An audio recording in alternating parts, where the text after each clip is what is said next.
Okay, Paul, are we ready? We're good to go. All right. There's no picture, so I don't know what it looks like, what it's supposed to look like. Two sleeves. Okay. Kind of a neck around it. Are there You're not fine as well. And two pockets. It's his fault. Okay. Okay. Okay. Lead, I don't know what's going on. All right. Jim, could you open our time of prayer? Go pray. Yes, please. Thank you. Precious Lord, we thank you for this evening. Thank you for safety getting here. Good safety going also. Ask you to be in charge, give him wisdom, insight as he leads us. And help us be attentive as he gave you insight to these passages and see how they apply to our lives. In thy precious holy name. Amen. Amen. Thank you. We're in 1 Chronicles chapter 23. In the notes, if you have the same numbers at the top as I do, it's 96, page 96. Starting at chapter 23, verse 6. It says, David divided them, that's the Levites, into divisions according to the sons of Levi, Gershon, Kohath, and Merari. In the notes, I'm not going to read the whole list of the men who are listed. I don't think we need to do that, and there's a purpose for it being here. The genealogies of the sons of Levi are given. The question would be, why would that be included here in 1 Chronicles? I wrote here, and I think it's probably in your notes too, that after the exile, there was confusion about who could serve in the temple, and this provided much needed information for tracing one's lineage.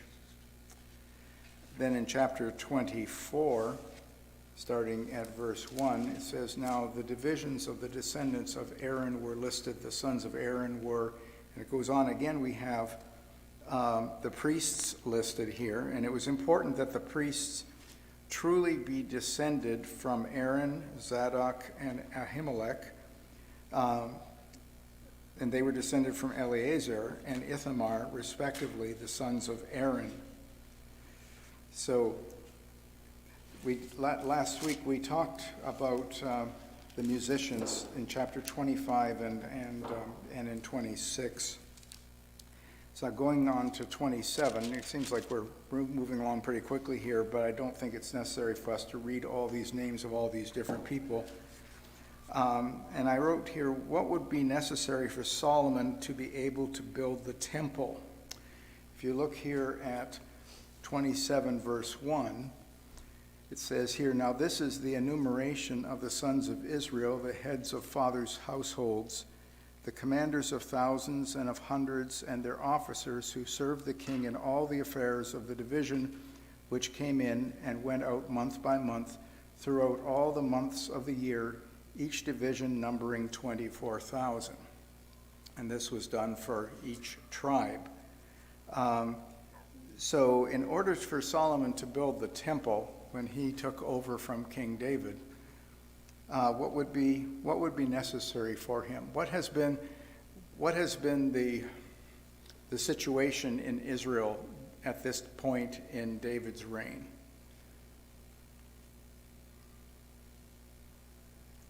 Were they at war? They're at war. Pardon me? They've been at war. They had been, No peace. but now there is peace. Okay, and so David is wanting to give to Solomon a nation in peace that stays in peace.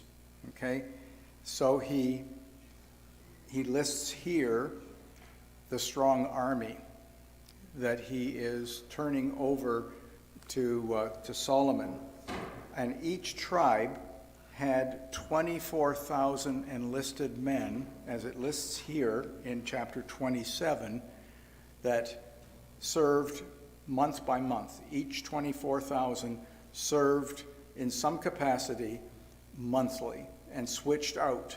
Okay, so every every male 20 years of age or over had to serve in the military. And so this is what he presents. So I wrote here, David's army consisted of 288,000 men, made up of 12 divisions of 24,000 each, and each man served 1 month per year. However, the entire army could be called up if needed. Each monthly division was in the charge of one of David's mighty men, who are listed in 1 Chronicles chapter 11. Going down to verse 16 in the same chapter, 27, these verses list the leader of each tribe.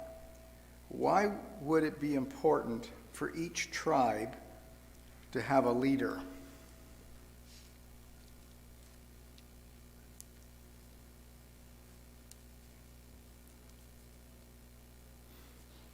Would the leader also look after conflict and resolution in the tribes? Yes, they could have that responsibility. At some level, the tribes would become meaningless if they didn't, I- that there wouldn't be a lot to them if they didn't actually have a distinction to them. Okay, I don't know if that's what you're. that's not what I'm looking for, I don't think. Each of the tribes, it's kind of like in our provinces here in Canada. Each province has a leader. What is the responsibility of that leader to the nation? Not just the province, and with Israel, Taxes, okay? accountability, providing resources for the nation. All right. Chain of command. You want to expand on that a little bit? It's the same principle as was set up in the wilderness with Moses, with those in charge of 1,000, those in charge of 100. Because Moses could not administer everything effectively. Here in Canada, every year, the provincial leaders meet with the Prime Minister of Canada to discuss issues that affect the nation, but them individually as provinces, to present to the Prime Minister their concerns. In the same light here, by having a leader of each tribe, that leader would represent that tribe to the king and could have audience with the king where other people could not, to voice their concerns.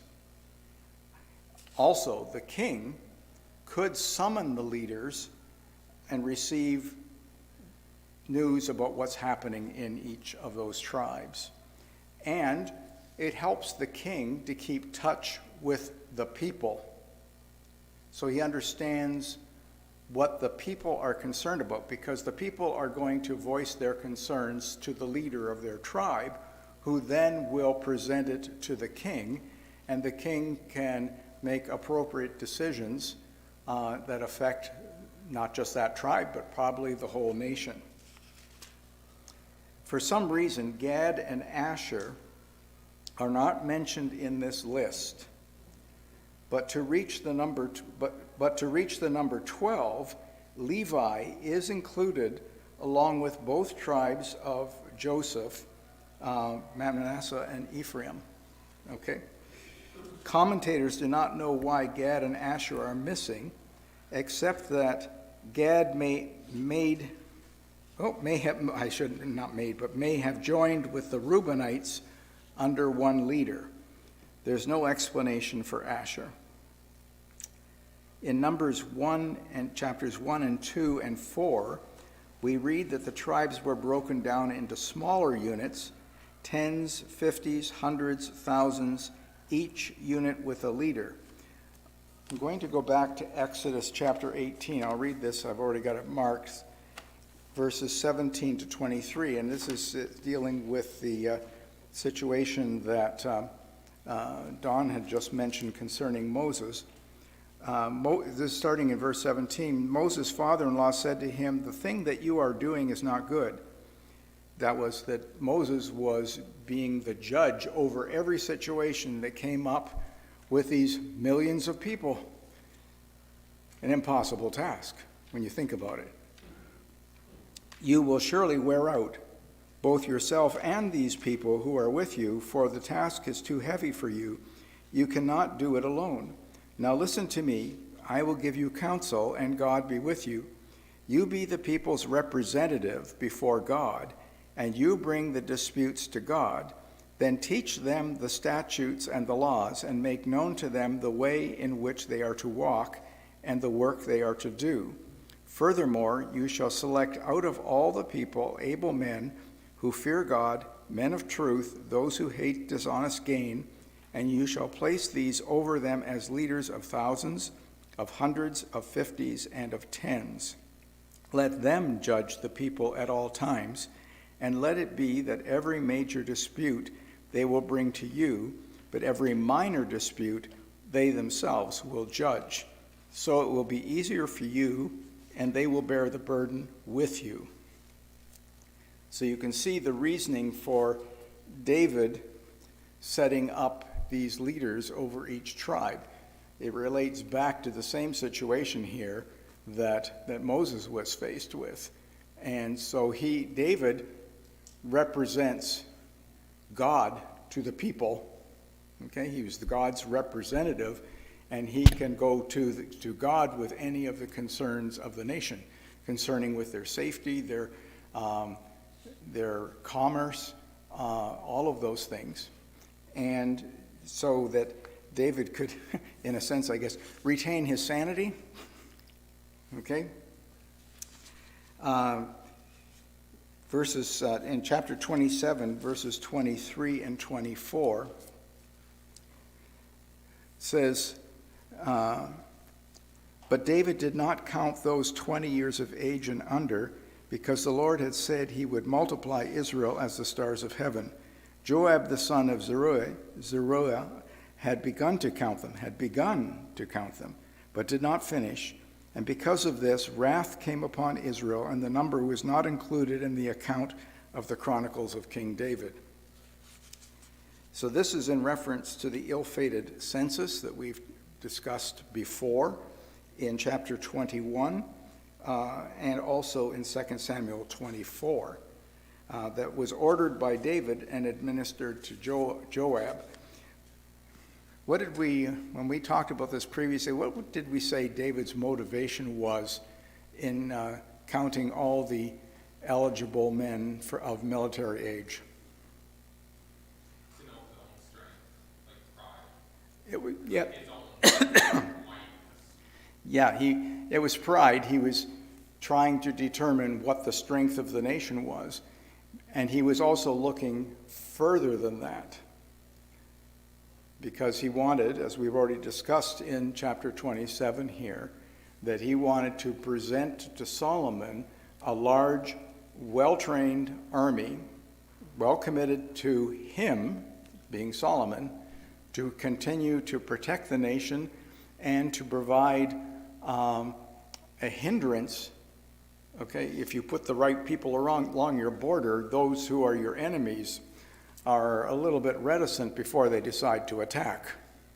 And so he wanted Solomon to have a reign like he had had at the end of his.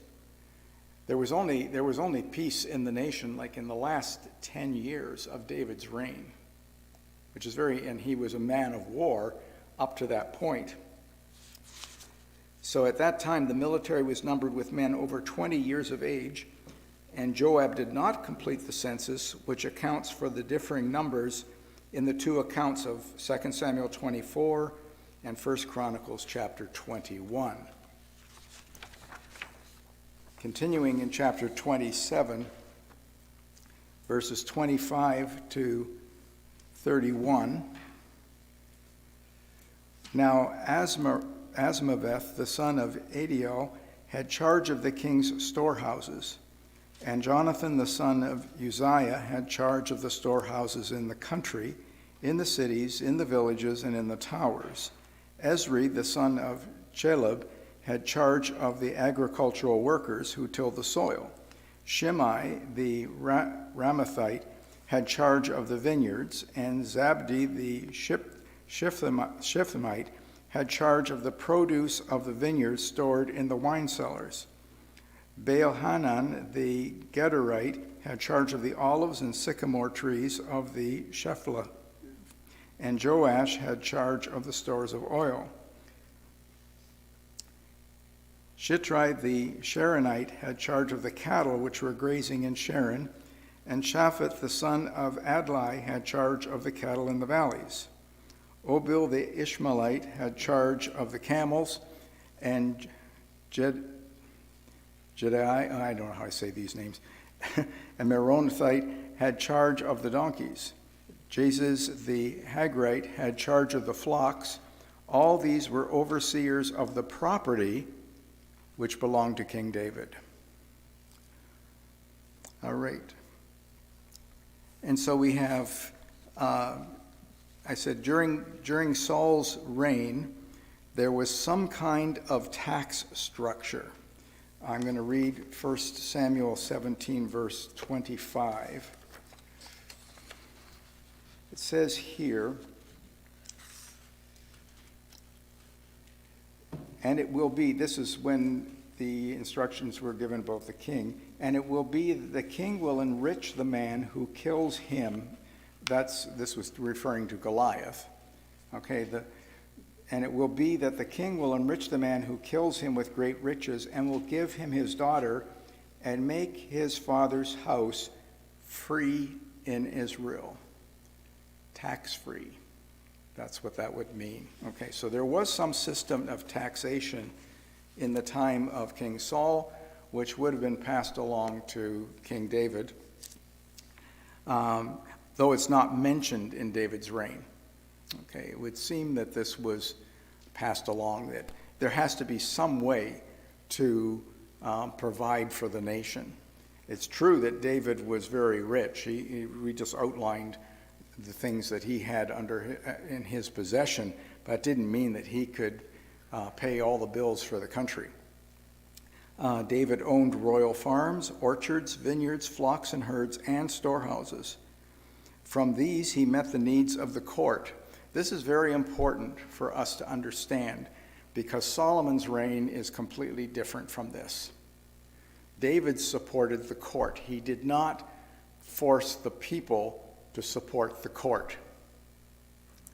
Okay, so he cared for the people. He did not want them to have to pay his bills. Some of our politicians could learn that. His tastes were not as expensive as Solomon's, and under his reign, that's Solomon, taxes became intolerable. Let's look at a couple verses here. Let's go to 1 Kings chapter 4.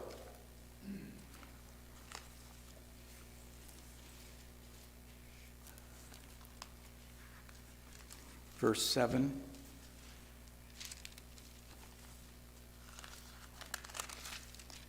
First Kings 4:7. Solomon had 12 deputies over all Israel who provided for the king and his household.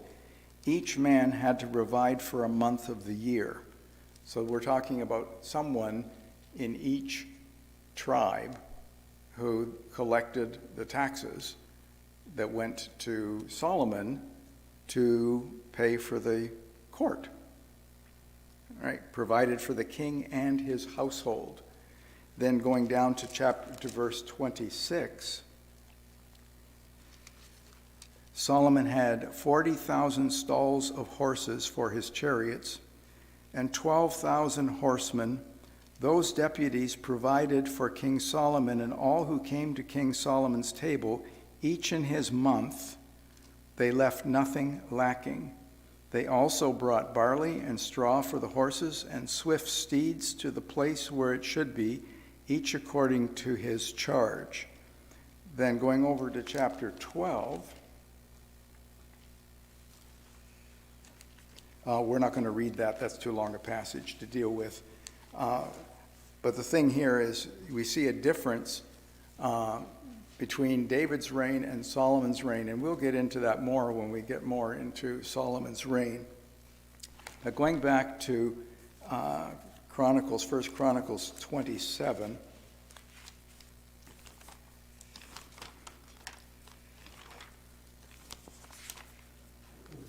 At the end of the chapter there, verses 32 to 34, I wrote that several counselors are mentioned who advised David. It says here, also Jonathan, David's uncle, was a counselor, a man of understanding and a scribe, and Jehiel, the son of Nachmoni, tutored the king's sons.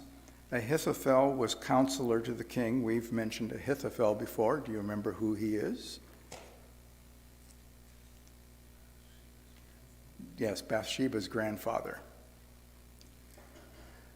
And Hushai the Archite was the king's friend. Jehoiada, the son of Benaiah, and Abiathar succeeded Ahithophel, and Joab was the commander of the king's army. So David kept a cabinet, if you want to put it that way, something we would understand, who counseled him, which was a wise thing to do. So he wasn't always making the decisions on his own, and they could give him direction. So thinking about all of this we've discussed these last couple of weeks concerning 1 Chronicles, what's significant about all the detail that's given in these chapters? I don't know if I've had it so that you could fill it in, or I already wrote it in for you. David has prepared a well-oiled machine to pass along to Solomon to make the transition smooth.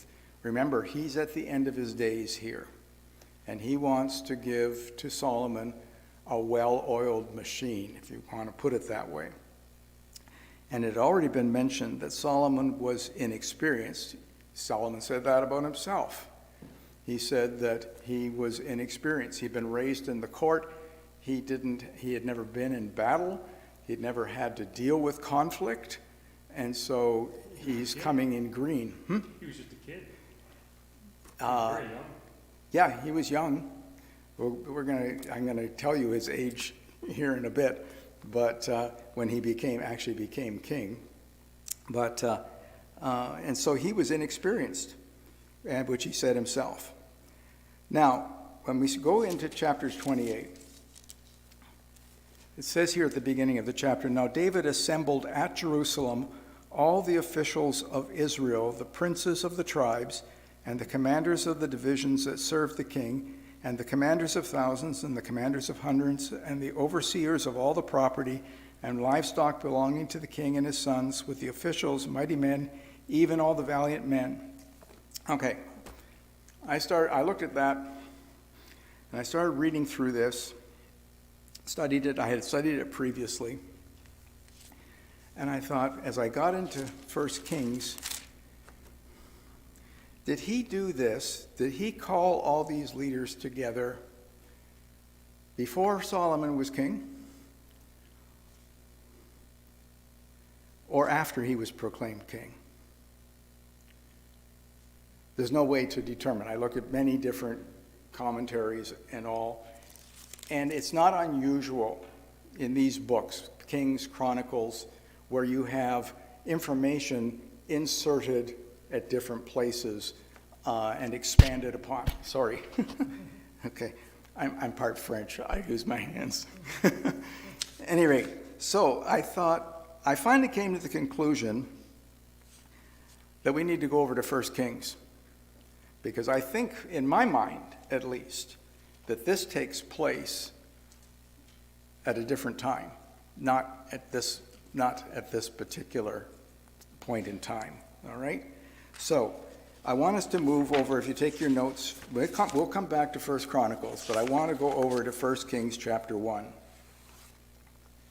And maybe you'll understand why I'm saying this as we go through this.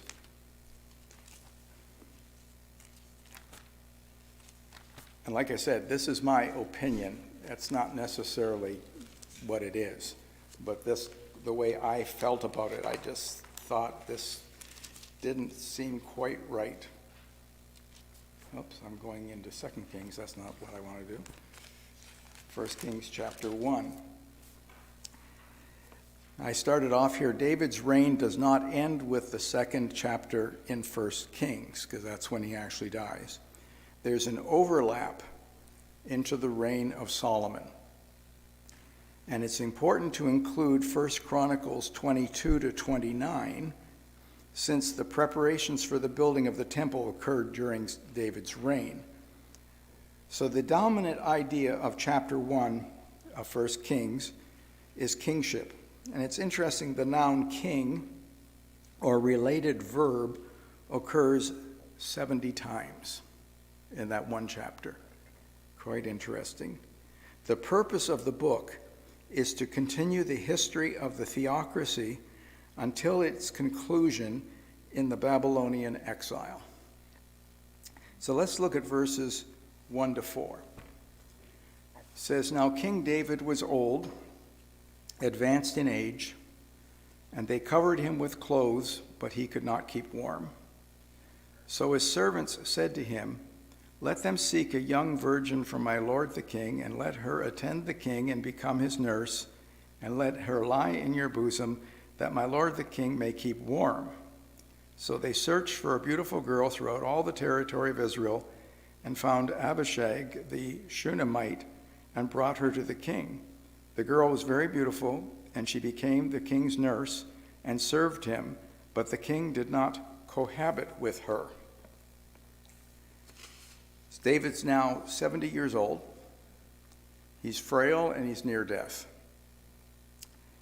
And Abishag is chosen to be a nurse to King David and officially would be considered a concubine, officially, right? Is there anything in these verses, in this relationship with Abishag, that gives us that it was inappropriate in some way? She's supposed to keep him warm. Right. Is that inappropriate?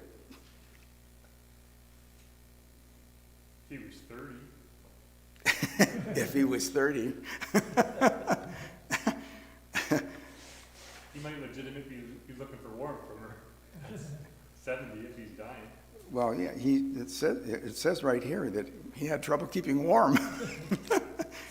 I'm not sure that whether they could have used, I don't even know if they had hot water bottles in those days. But Paul? He didn't request it, though. No, he did not. No. And it says in the verse we just read at the end there, verse 4, he didn't cohabit with her. So there was no sexual relationship. All right, so it seems that... If she's only going to keep him warm, why does she have to be so beautiful? That's the king. Maybe that's a good question. Any thoughts? I was thinking about it when we read it, why would she have to be beautiful? They searched the land for her. Like, they didn't just go We get wanted a somebody. pretty hot water bottle, no, not really one. Like you said, it's for the king, might as well make it a good-looking girl. But he's only been surrounded by beautiful women for the last 50 years. All of his wives, I'm sure, were beautiful. And maybe that's just, Maybe. it's a royalty thing, right? It was, yeah. I mean, the people who are doing this search, who are they providing this young lady for? The king. Do you provide something less than beautiful to the king, even if he hardly recognizes that she's there? No, you wouldn't. You wouldn't bring in some lady who's his age to do this, I don't think. Okay? The people who are doing it, I mean, obviously the king accepted this gift, okay, from whoever they are, probably the leaders, okay? It could even be from his cabinet, All right. It doesn't say who did the searching, but it would have to be people who are close to him. All right. All right, now let's carry on here. So there's no record of anything inappropriate here. It says it a couple times that she was a nurse and he was a patient. All right. Pardon me? But there is a principle here. Whatever you're going to do for the king, you do the best. Yes, Provide the best. you provide the best. Good point. Exactly. Same for us Right, in our relationship with the king. right. Just by way of testimony, when I was so ill 4 years ago, and I was in the hospital on numerous occasions, I had nurses who had to care for me, okay? And I learned very quickly to let all my preconceived ideas of my privacy go, all right?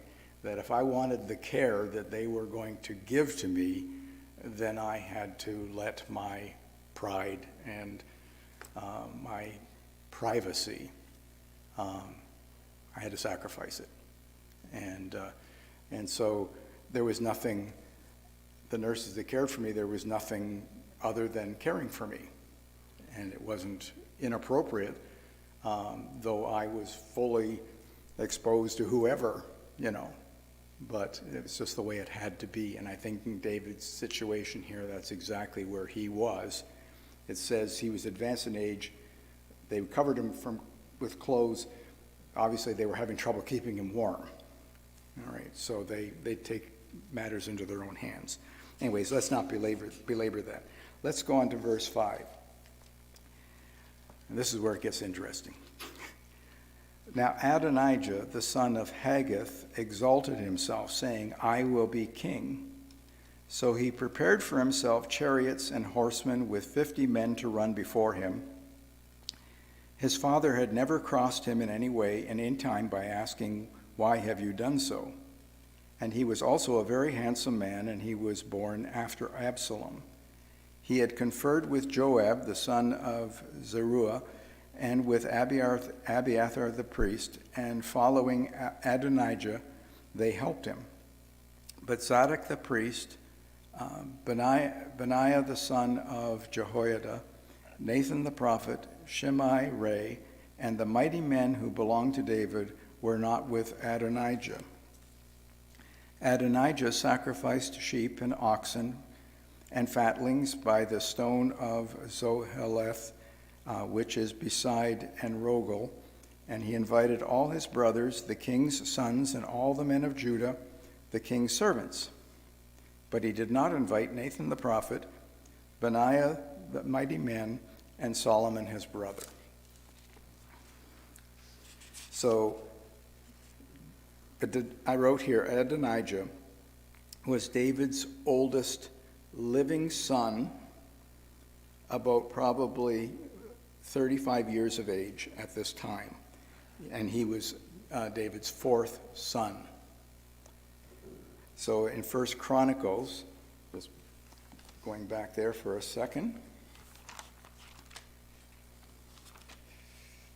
if I can get there. So who is Haggith then? Yes, we're going to deal with that just a second here. I'm going the wrong way.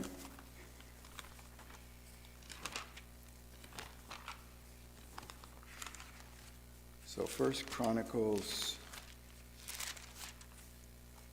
3, verses 1 and 2. It says, Now these were the sons of David who were born to him in Hebron. So when was he in Hebron? Early on. Yes, after King Saul died, and he was approached to be king first of Judah, he went to Hebron. He acts as king over Judah at that time. He did not exercise his prerogative to be king over the whole nation.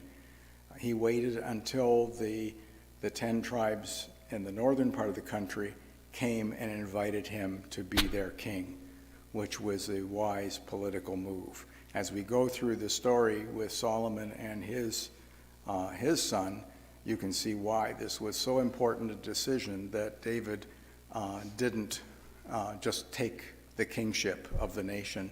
It would have caused some major problems because there was still alliance to, as we found out when we studied before, there was still a pocket of those who were felt that Saul's descendant should be king. Okay, and there was that whole situation. So we have here, now these were the sons of David who were born to him in Hebron. The firstborn was Amnon by Ahinoam the Jezreelitess. The second was Daniel by Abigail the Carmelitess. The third was Absalom, the son of Maacah, the daughter of Talmai, king of Geshur. The fourth was Adonijah, the son of Haggith. Okay, we don't know anything really about her other than she was one of his wives, David's wives. 2 Samuel 3, verse 4 also mentions I thought that was a guy. Haggith? It's not a great woman's name. Okay. So when it said the son of Haggith, I assumed that was a man, Oh, not David's son. ah, But I guess Haggith is a woman. yes, she is. That's where the fun monkey comes from, the old hag. Oh, there you go. Who knows? Yeah. Okay. So in 2 Samuel chapter 3, verse 4, it says, and the fourth, Adonijah the son of Haggith, and then the fifth, Shephatiah, and it goes on. And he lists the sons, all the sons who were born to David in Hebron. Now, the thing here is we've got Adonijah, but Ammon was killed by Absalom, David's third son. Okay, and Chileab, in different places, it's different names. Chileab, and here it says Daniel in my translation. In 1 Chronicles 3, verse 1 and 2, it says Daniel. Was David's second son, but there's no other reference to him in Scripture. And so he must have died young because there's no record of anything he did. And then Absalom was killed by Joab, leaving now Adonijah. And so why would Adonijah seek the throne?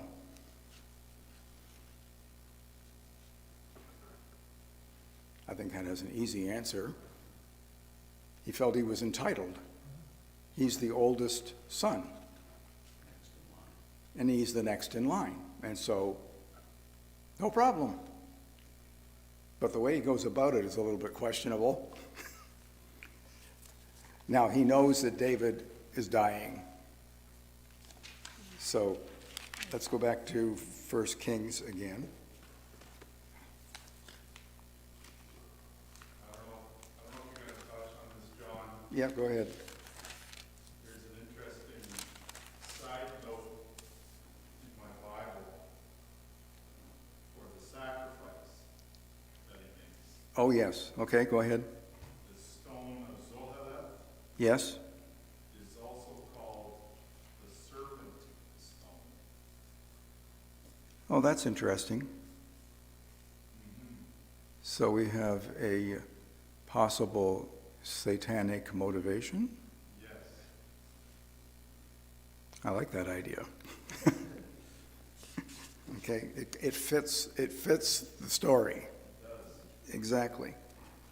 Yeah, who motivated him? Yeah. Doesn't say directly. It doesn't say, but when you think of it, it's almost very Eve-esque. Yes. You Ex- can be like God, right? So the whole Right. idea is Satan working on his pride. How dare Solomon the Junior take your position, your rightful position? Yes. You need to exercise your authority in order to rightfully claim the Okay, yes. So why would an Adonijah act now rather than wait until his father dies, which could be any day? Because he knows that David has already said he's handing it to Solomon. Yes, he knows that. First Chronicles 28, verses 5 to 7.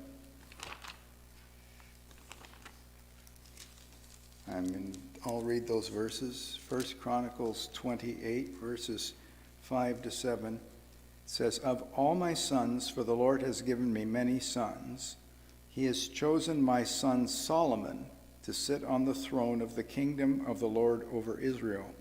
He said to me," this is God said to him, "Your son Solomon is the one who shall build my house and my courts, for I have chosen him to be a son to me, and I will be a father to him. I will establish his kingdom forever if he resolutely performs my commandments and my ordinances as is done now." So it had already been predetermined, not by David, but by God, that Solomon was to be the next king. Very important. So Adonijah, in deciding to take the throne, was now in God's sights, not his father's. He set himself up for destruction. I just thought of something else. Go for it. If Solomon doesn't become king, you don't have Christ. That is very true. Yes. So So- Satan maneuvering in this situation Trying again to circumvent and the stop the Messiah from coming. that. That's been his ploy all the way through Israel's history to this point. Okay, with the killing of the children in Egypt, and on, all the different things. You can always see, so many times we look at it and we just say, well, that's interesting. But we don't think, who's instigating this? Who's really doing this? It's not these people. They're being influenced, they're being forced, they're being pushed to act in a certain way, either by God or by Satan. So the other thing that sort of struck me was that David's already announced that Solomon's going to be the next king. Yes, He would have told all of his advisors, one of whom is Joab. yeah, it was interesting, those verses we just read of who was invited to this coronation party and who was not invited. Solomon was not part of that, okay? And it's perhaps Adonijah acted at this time because David is incapacitated. He's not in any position to take action himself. He would have to rely on others to do it. And so Adonijah's being proactive here, even before his father dies. I said, notice who did not side with Adonijah in those verses. Nathan, Zadok the priest, Benaiah, Shimei Ray, a faithful follower of David, the mighty men. Woo! That's okay. The mighty men were, by and large, David's personal bodyguard, or Solomon. So none of these were invited to this coronation. Okay, so Adonijah had several problems. Not just one. He had several problems. You have an idea what they were? What's the first one? We've already talked about it. God. Hmm? God is a problem. Oh, God, oh, oh, okay, oh, that's a good way to put it, I like that. Sums it up. God is a problem, yes, in his being successful, right? And, those 30 mighty men. The army, the faithful to David, yes. What's the overall problem with Adonijah? What's his major character flaw? Jealousy's there, but this can lead to jealousy. Pride. Okay, I'm going to have some of you look up some verses here, and let's read what the scriptures say about pride. Let's see. Don, could you look up 1 Peter 5, verses 5 and 6? Jeremy, Philippians 2, 3 and 4.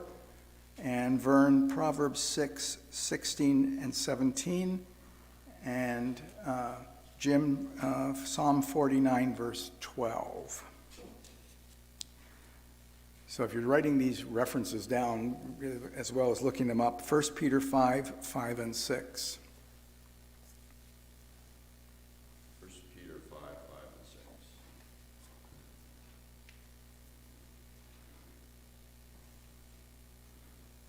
You younger men likewise be subject to your elders, and all of you clothe yourselves with humility toward one another. For God is opposed to the proud, gives grace to the humble. Therefore humble yourselves under the mighty hand of God, that he may exalt you at the proper time. Too bad that Adonijah didn't have those verses. Of course, I don't think he would have paid any attention to them, but, okay, Philippians 2, 3 and 4. Do nothing from selfishness or empty conceit, but with humility of mind, regard one another as more important than yourselves. Do not merely look out for your own personal interests, but also for the interests of others. Proverbs 6, 16 and 17. These 6 things doth the Lord hate, yea, 7 are an abomination unto him: a proud look, a lying tongue, and hands that shed innocent blood. Okay, and it goes on from there. Psalm 49, verse 12. But man in his power will not endure, he is like the beast that perish. Okay. All right. Like that word, possible. Okay, let me get back to 1 Kings here again. Other things about Adonijah, besides pride, he exalted himself.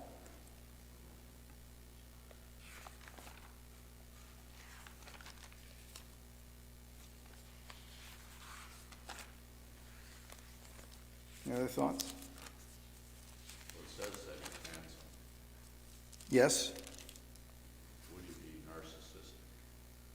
very good. Yes, exactly. He is. Yeah. He's narcissistic. He was focused on himself. Yes. He wasn't concerned about anybody else, only himself. He looked at his strength and not God. Yes, he looked to his own strength, not to God for the strength he needed. Anything else? Sounds like he took a page of Absalom's playbook. I think so, yes. Leave him to the runners before him. Yes. Didn't that come to mind right away when I read those verses? Didn't you think, are we reading about Absalom? Yes, exactly. He followed the example of Absalom to the letter. Who's also handsome. Pardon me? Who is also handsome. Who is also handsome, yes. It seems like the king had very beautiful children, put it that way, you know, and they knew it. All right, in verse 6. Oh, just a minute. Okay, no, that's not what I was saying.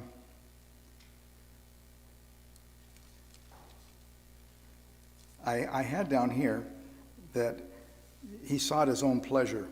Okay, again, he was narcissistic. That fits into that. Verses 7 to 10, notice the people that he invited. What do you think of his counselors that he invited to the party?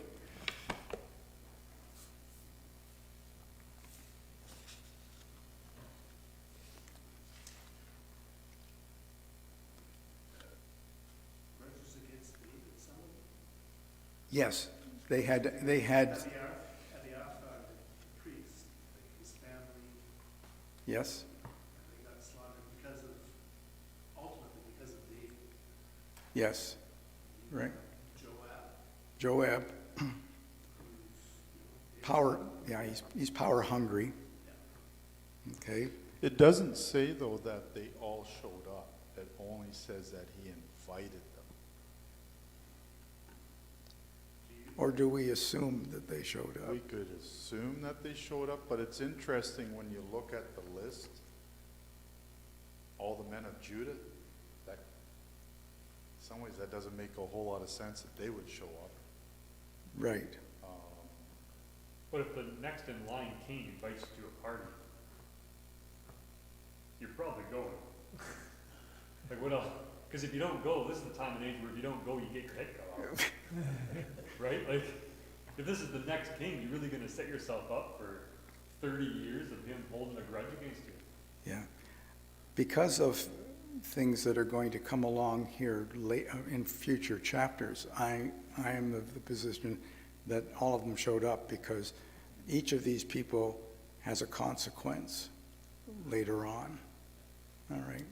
The only other thing that I could think of to add to the problems for Adonijah was he did not worship God in accordance with the requirements of the law, Yes, particularly this whole self-anointing as king, where Yeah. he goes off to this, satanic sacred stone to make an offering. It doesn't say he made an offering to God. God. Yeah, it doesn't, yeah, it does not say that, just that he'd made an offering. Exactly, yeah. So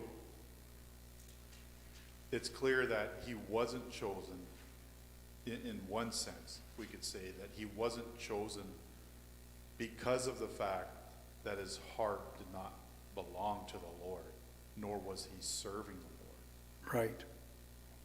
Yeah, it's all, the whole thing fits into that character of pride and being a narcissist. Everything was driven by himself. He was elevating himself all the time, and he calls those who he probably knew would support him, because there were certain ones he didn't invite, and he knew that they would not come if he had invited them, and he's doing this on the sly. This is not public knowledge yet. Not yet. Okay? The people, because of what's coming with Nathan and Bathsheba, starting in verse 11, the king was not aware. Certain people in the court, they knew something was up, okay, and the word got back. But it was done, I think, very secretively initially. He wanted to be in the position of king before there was a public announcement. And so would account for why he went where he did as well, to keep it undercover, under wraps. Again, that's my opinion. So he sought the wrong counsel. He chose the wrong people to get alongside him.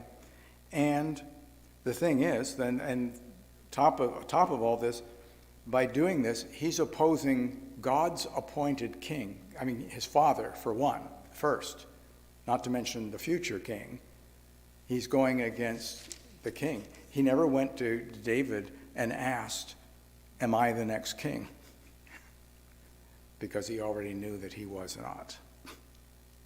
And so he's going to usurp Solomon's authority, or the king's authority. He's going to take it away. Adonijah should have been concerned for his dying father, but he did always what he did, thinking about himself. So how does Adonijah go about his traitorous plan? I wrote a number of things down here because we've kind of skirted all of these things that I wrote down. He promotes himself. He decides that he's going to be king. No one approaches him and says, let's make you king. He promotes himself.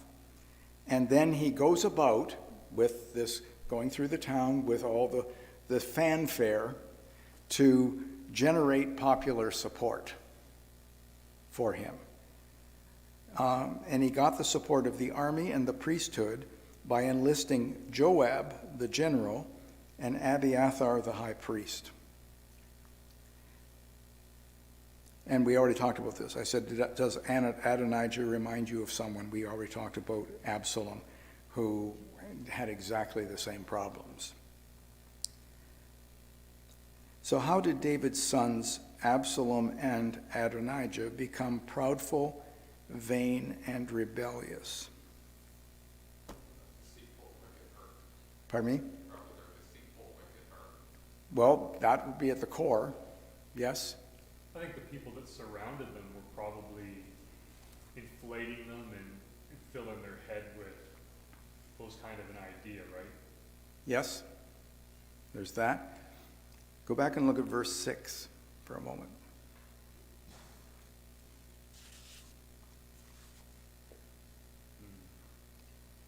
And what does it tell us there, Diane? He wasn't a very good father. David was not an exemplary father. Breaking news. He didn't discipline his children. So and we talked about this a long time ago. So what would hinder David from disciplining his children? He has too many. For one, Well, that could be true too, but I mean, okay. you might have hundreds. All right.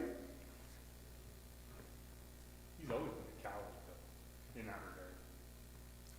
Why? He was so brave and took on major enemies and defeated them, but he doesn't keep his own children in line. Who was he after what he did? Say it again, Joel. Who was he after what he did? Like, who was he to discipline his children, to have any, like, standard for them? I think you hit it. Because of his sin, particularly with Bathsheba, and he just didn't feel he had the right to discipline anybody. You know, he just became, what's the word I'm looking for? Complacent. He was complacent. Because of his own sin, he felt he couldn't address other people's sin. But in some ways, that doesn't work with the timeline because he had Solomon so much later than Absalom and Adonijah, Yes. right? Yeah. So maybe he became apathetic because he was so tired of conflict in battle, he didn't want to engage in conflict at all. Yes. He wasn't there. Yeah, he wasn't there to actually To do it. father, shepherd his children. Because of his responsibilities as being king, he'd be preoccupied.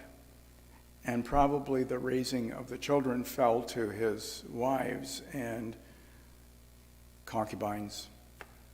We would say maybe nannies, something like that. And he just, in some respects, it could be he just wasn't aware of what was going on. But that doesn't excuse him from his responsibility.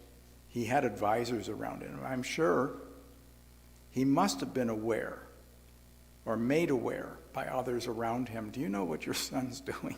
You know what kind of nonsense they're getting into? You know, and he obviously chose not to do anything about it. Any other thoughts? Samuel was the same way. Pardon me? Samuel was the same way. Samuel, yeah, that's true. That is very true. But sometimes, I mean, you get so involved in your career or whatever, and then your family suffers and it's a disaster. Exactly. I was just thinking the same thing. Or even, okay, let's just talk about we can get so involved in our ministry, okay, our spiritual ministry, that we neglect what is happening in our families. We're just so busy, overwhelmed. And I think it was said too that it's kind of like if you're very busy and you have a very stressful life out there in the workplace, when you go home, you want a place of peace. You don't want more conflict that you have to deal with. And sometimes it's just easier just to, as with that expression goes, sweep it under the rug. Like if I just ignore it, it will go away. Or it'll resolve itself. Yes. But I can imagine, although Haggith isn't mentioned, if she's still alive, I would imagine she is trying to push up her son. So she's probably against David in any kind of a position where he had a problem with. It would definitely benefit her if Adonijah becomes king. Right? She's only one of several wives, or multiple wives, and concubines. And so, in a sense, this would put her to the top of the pack, raise her up as well. Nothing said in the scripture about that, but that would kind of be a side benefit for her. You know, she would be elevated.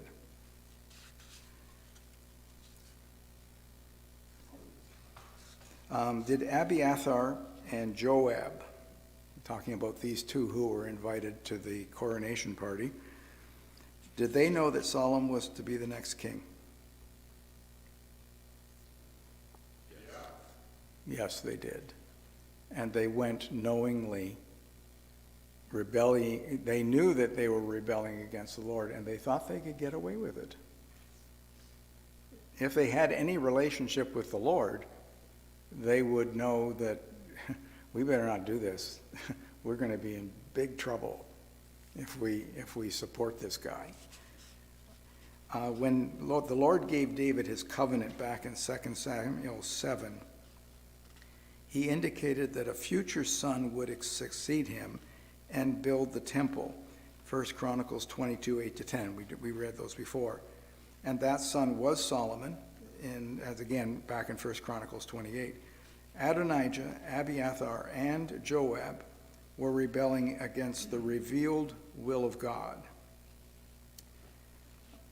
And I wrote here, and we've already talked about it, who were not invited to the coronation feast? Nathan, Benaiah, the mighty men, or Solomon. Can you tell me again, who were the mighty men?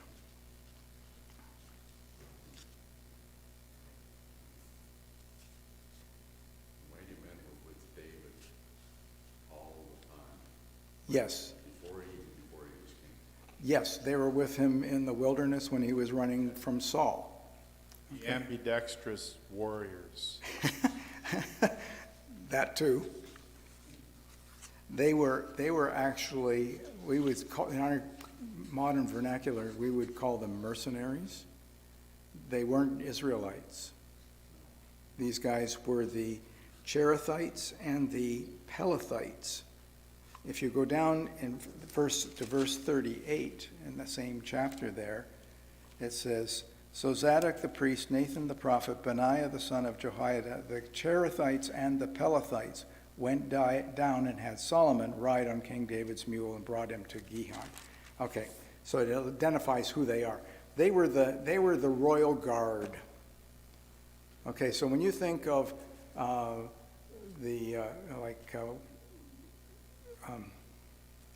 Buckingham Palace, okay, and all of that, and you see all those guards, there are certain ones who are on the inside, not the ones who are outside around the fence.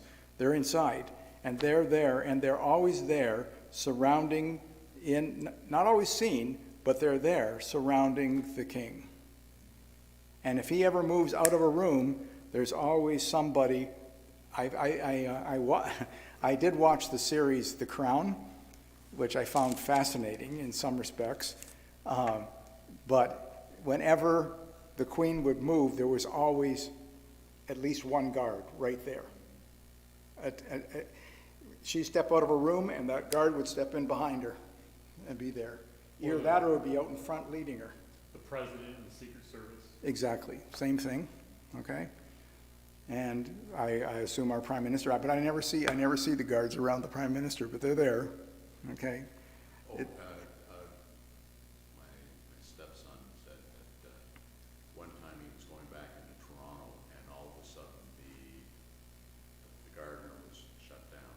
Yes, And he said just at the same time, 50 black vehicles go by yeah, into town. And it was the time that Trudeau was there to meet with the Greek Prime Minister, and they were doing some kind of schmoozing thing with a community event.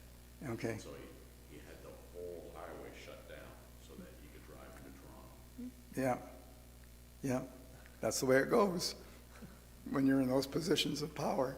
You know, it is a security thing as well, okay?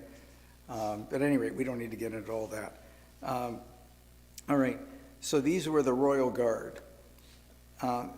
So I said here, what can we learn from Adonijah?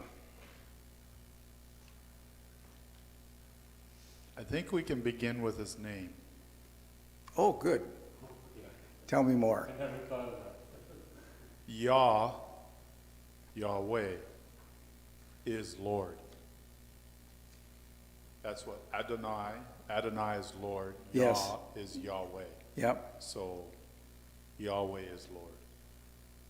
So I think David had great hopes for his son yes, and dedicated his son to the Lord. And yet his son obviously is never committed himself in loving God with all his heart, mind, soul, and strength. yes, very true. So if we were looking at his life and making application to our lives, what could we learn?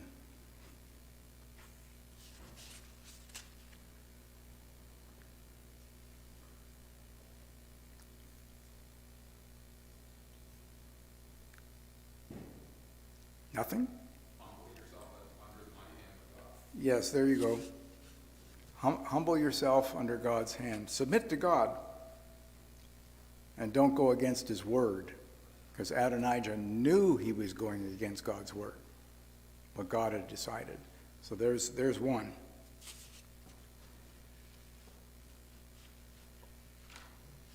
In the verses we read in 1 Peter, Philippians, Proverbs, and Psalms about pride, in those verses it talked about not pursuing selfish interests.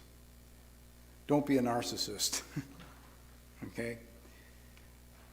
And if you're going to get counselors, get good ones. Don't be a fool. We're 2 minutes from finishing up here, and so I don't think I should enter into the next section, which has to do with Nathan and Bathsheba, who are responding to Adonijah's power play. So we'll pick it up next week at verse 11. Unless you have something else you would like to add before we close, we do have a couple minutes here if you have something you'd like to share. The thing about godly counselors, Solomon's son, Rehoboam. Oh, Rehoboam, yes. He took counsel from the ones who were counseling Solomon. He didn't like it, so he went and brought his own friends to give him other counsel. Yes, They followed their counsel and ended up splitting the nation. yes. So we have another one like the previous. Yes, I'm actually studying those passages right now about the divided kingdom. And yeah, that's very powerful, where Rehoboam, he actually listens to the elders first. And then he rejected their counsel and went to his friends instead. It's probably, and there are a lot of verses there. At the beginning of Proverbs, the first 8 chapters talk about his father talking to his son about making wise choices. And over again, it talks about don't listen to your peers are not always your best choice because they have the same interests as you do.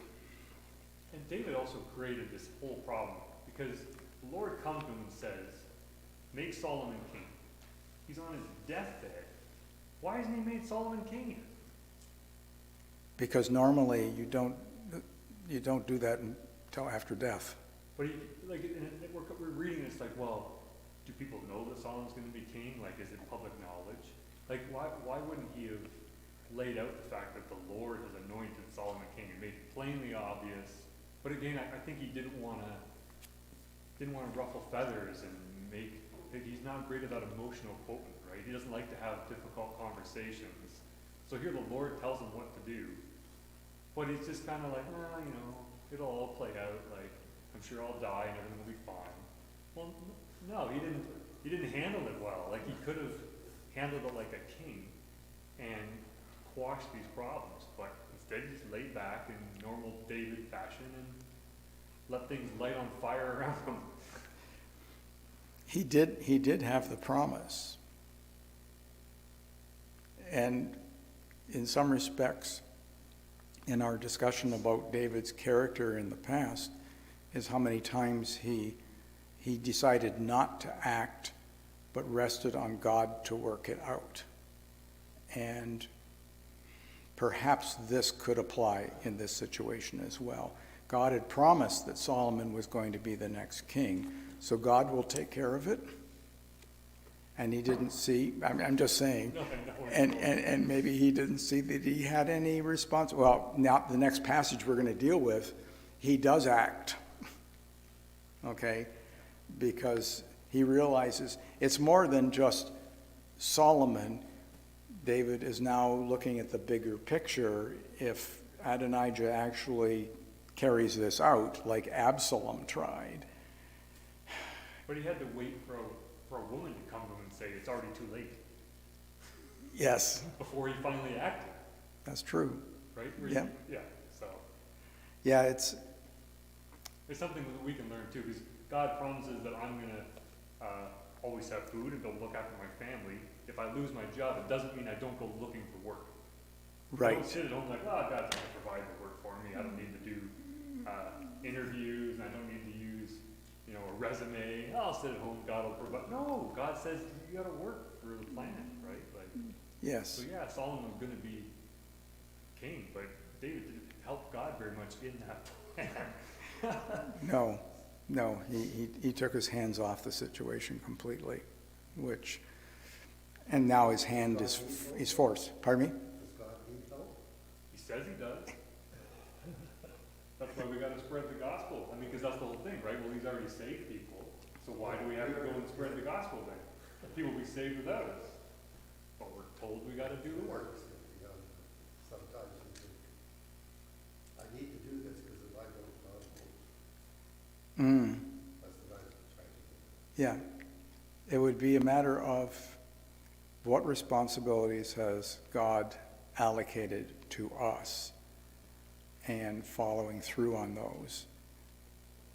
And we have verses in the Bible, you're talking about work, where it says, I don't know the reference, but if you don't work, you don't eat. It depends on your heart. Because if your heart doesn't trust God, to your point, where you're like, well, I don't trust God, I need to do it. Well, then your heart has it wrong.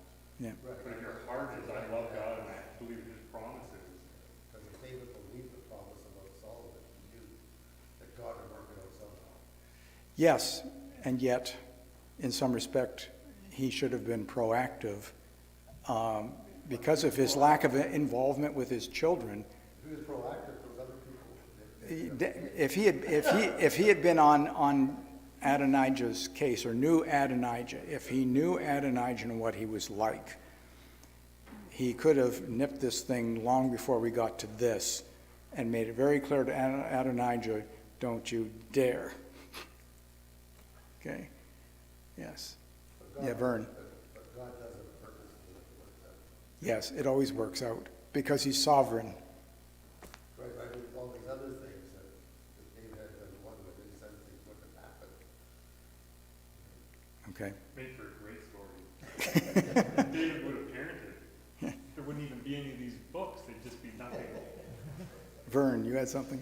Only I was gonna say is, this is only part one of the Adonijah story. Oh, yes.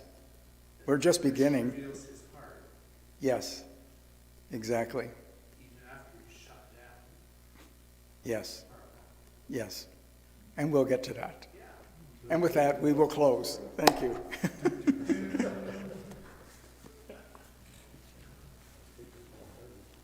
Yes.